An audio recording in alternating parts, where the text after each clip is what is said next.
Bienvenidos, queridos estudiantes, hasta su séptima semana de trabajo del curso de cálculo diferencial. Hoy hablaremos sobre el cálculo de derivadas y para ello pues vamos a tener en cuenta las propiedades que nosotros tenemos dentro del documento orientador. Lo primero que debemos saber es que las derivadas se vuelven una operación más dentro del cálculo y tenemos unas propiedades específicas, por ejemplo la potencia. Cuando hablamos de la potencia, pues estaremos hablando que si tengo una función f de x igual a por x a la n, pues entonces su función derivada será simplemente a multiplicado por el exponente n y esa variable ahora se le reduce una unidad a su potencia. Por lo tanto queda a n por x a la n menos 1.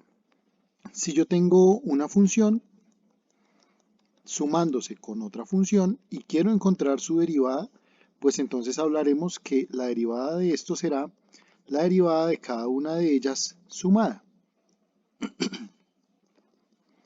Si yo tengo un producto de funciones,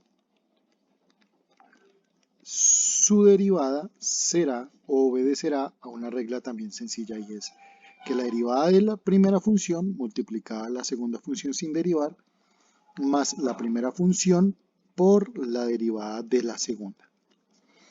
Y si en cambio es un cociente, es decir, f de x sobre g de x, entonces su derivada será la derivada del primero por el segundo sin derivar, o la derivada del numerador más bien por el denominador sin derivar, menos el numerador por la derivada del denominador sobre el denominador al cuadrado.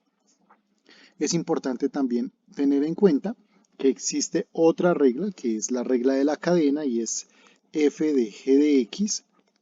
Si queremos derivar esa función, será la derivada con respecto a g de x por la derivada de g de x. También se le conoce como derivada interna. Es importante tener en cuenta estas propiedades porque las vamos a estar usando mucho durante el documento o en el transcurso del desarrollo del documento, y hay otras que hemos querido nosotros plantear como tabla de derivadas, y es importante que usted empiece a construir la tabla de derivadas que le va a ayudar o lo va a apoyar para el cálculo de las derivadas de funciones de una sola variable. ¿Cuáles son esos? Por ejemplo, si tenemos la función f de x igual a e a la x, pues su derivada será simplemente la misma, e a la x. Si tengo f de x igual al logaritmo natural de x, pues su derivada será 1 sobre x. Bien, y en las trigonométricas, pues también tenemos que si está f de x igual al seno de x, su derivada será coseno de x. Si tengo f de x igual a coseno de x, pues su derivada será menos el seno de x. Si mi función en cambio es tangente de x, la derivada de esta función será secante al cuadrado de x. Usted va a poder construir un gran repertorio de funciones y sus derivadas para poderlas calcular y evaluar en el momento que usted lo necesite.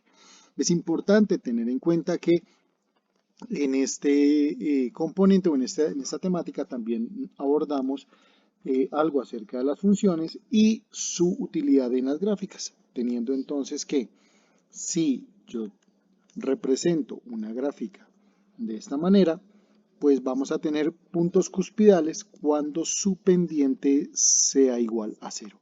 Es decir, en otras palabras, que toda función, cuando tenemos su derivada igual a cero, estos puntos x, que serán estos básicamente, harán que sea cero y a esos puntos los llamaremos puntos críticos.